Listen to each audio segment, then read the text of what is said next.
We stand in readiness to conduct, as you may be aware, the special voting on Monday, the 2nd of December, 2024. The special voting would go on in all 328 special voting centers across the constituencies.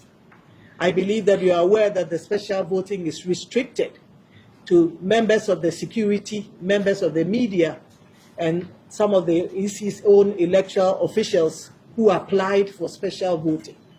And it is limited to those who applied.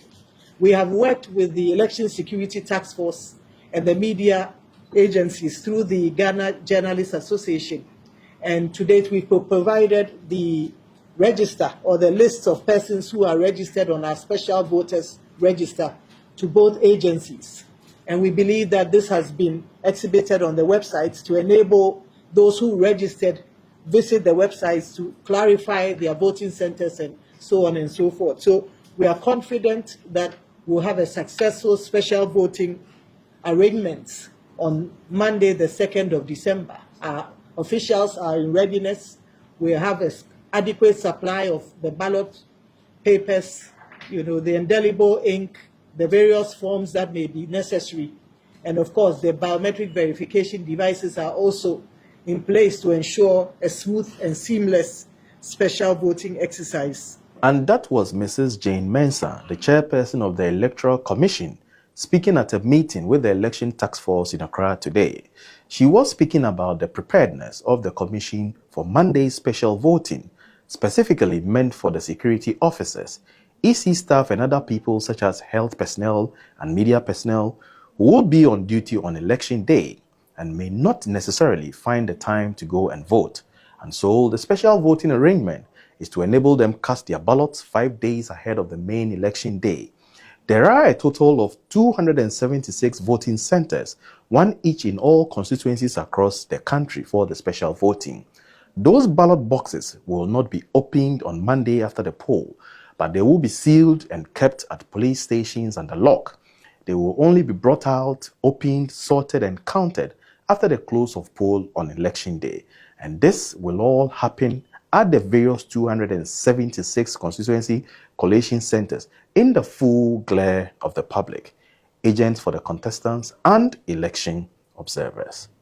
This is the news in brief from the Graphic Online Digital Newsroom.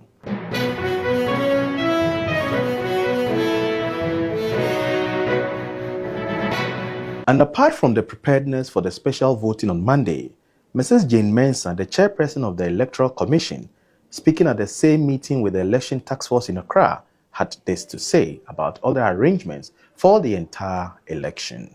As we speak, all our registers have been prepared. We have completed the preparation of our voters' register, and they have been disseminated across the country. We are also near completion with our ballots, the preparation of our ballots for the presidential and parliamentary elections. And all the ballots, with the exception of the Northern region, the Bono region, and the Bono East, have been disseminated to our police armories across the country. I'm well aware that the ballot papers for the Northern region, the Bono and Bono East regions will be disseminated to the police armories this afternoon. And we'd like to thank the police for their support and also the army for their support and remaining with us throughout this process. It's instructive to note that our biometric verification devices are also being prepared, and we are confident that by this weekend, all the biometric verification devices will be safely lodged in the police armories across the country. As we speak, we have over 8 regions. The biometric verification devices have been sent to over 8 regional armories, and they are in safekeeping there. The Commission has recruited close to 210,000 temporary officials across various categories, from returning officers to deputy returning officers, presiding officers, polling assistants in all the 40,900 plus polling stations across the country. And as we speak, they are undergoing extensive training in all the constituencies.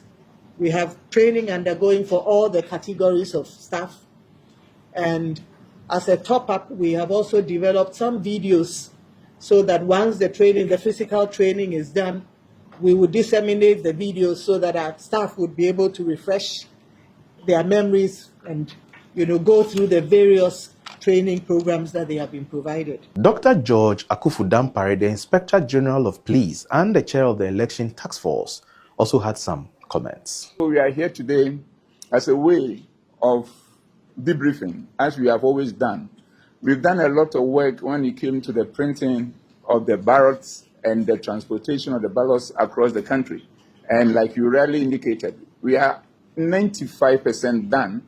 And with the BVDs, we are also almost 50% done. And looking at the timetable that we are working with, we are sure that within the shortest possible time, over the next couple of days, we'll be done with all this, and all these facilities and logistics will be in place at where it matters. So we are here to look at that debriefing, and I know after this session, our technical team will meet your technical team, then we'll look at it also from that angle. That has been very successful from where we sit. And once again, the commendation go to you and your team, and we are always going to be there in support of the good job that you are doing. Also to wish all Ghanaians, to let all Ghanaians know that at the end of the day, each one of us is talking peace. And our talking, we have been able, so far up to this point, translated the talk into action. Let us double the action.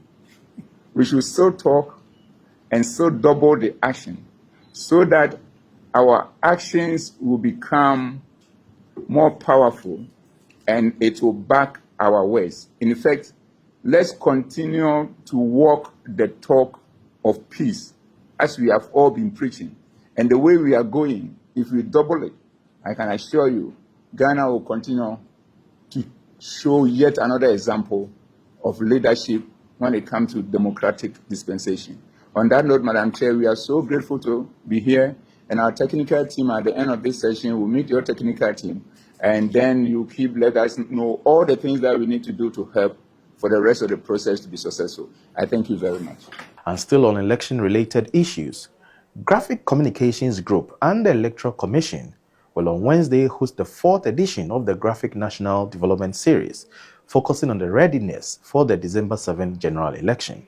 Our political editor, Albert Kwesi Salia, spoke to Dr. Bosman Asare, EC Deputy Chair in charge of corporate services. Graphic is a national leader when it comes to media work, and having the Electoral Commission partnering with Graphic, we see this as pretty much a win-win, something for all these two institutions. Both institutions are masters when it comes to their work. So we believe that by having Graphic on board, our message will go very, very far. We have a lot of online audience following Graphic, as well as those who follow your print work you do in terms of the Graphic, as well as the Mirror and the other works you do. So we think this is a very, very important partnership, which we must grow with, we must build upon it to do more things for our country.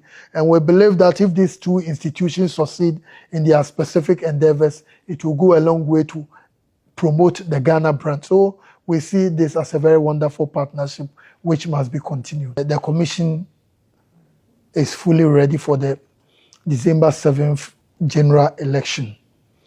I'm saying this because all the necessary things we have to do as an institution, we've been able to do them.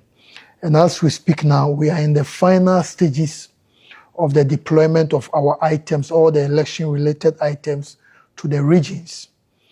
And when you look at the fact that today, from today, we almost have about, I think, another 11 days or so to December 7th, it's a clear indication that we are right on time. The elections is about Ghana. It's about the progress of Ghana. It's about the growth of Ghana. It's about the development of Ghana. And we know Ghana has an excellent track record when it comes to elections. And the EC is committed to ensuring that we deliver another success come December 7, 2024. And in other news, this is a playback of what happened to the 76-year-old Bishop T.D. Jakes last Sunday in what his church has described as a slight health incident during a sermon. The mega church celebrity pastor was seen pausing his sermon and shake as people approached him on stage in the footage posted to social media. The Potter's House Church, the non-denominational Christian church in Dallas, Texas, led by Jakes himself, released a statement saying that he received immediate medical attention after the sermon. Bishop Jakes is stable and under the care of medical professionals, the statement said. The Potter House was founded in 1996 and has over 30,000 members. And before we go, we bring you something from the court, where a grave digger found in possession of a human skull without court authorization has been sentenced to 8 years in prison by the Dansoman Circuit Court in Accra. Abdul Razak Muhammad, the 49-year-old grave digger at Awudome Cemetery in Accra, reportedly sold the skull to Alex Frimpong for 600 Ghana cedis. This was to allegedly help Frimpong secure more contracts in his masonry work. The 24-year-old Frimpong, on his part, has been sentenced to 5 years in prison. Both Mohammed and Frimpong pleaded guilty to charges of unlawful use of human parts, and the court convicted them based on their own guilty pleas and handed down their respective sentences. According to the facts of the case, as reported by the Ghana News Agency, it was one Nanata, a fetish priest based in Winneba in the central region, who is believed to have ordered for the skull. The fetish priest has also been arraigned and he has pleaded not guilty. His case is still pending. The facts of the case are that on the day Mohammed supplied the human skull to Frimpong, he was on his way back around 2 p.m. when he encountered a police patrol team. The police stopped Frimpong as he was riding an unregistered motorcycle near the Odogono Senior High School in Accra. During a search, a human skull wrapped in a black plastic bag was found in Frimpong's backpack, leading to his arrest. Thank you for watching. For more news, please visit our website graphic.com.gh and follow us on our social media handles at Daily Graphic Ghana on Facebook and Instagram, Graphic GH on YouTube and X, and Graphic Online Ghana on TikTok. My name is Enoch Dafa Frimpong.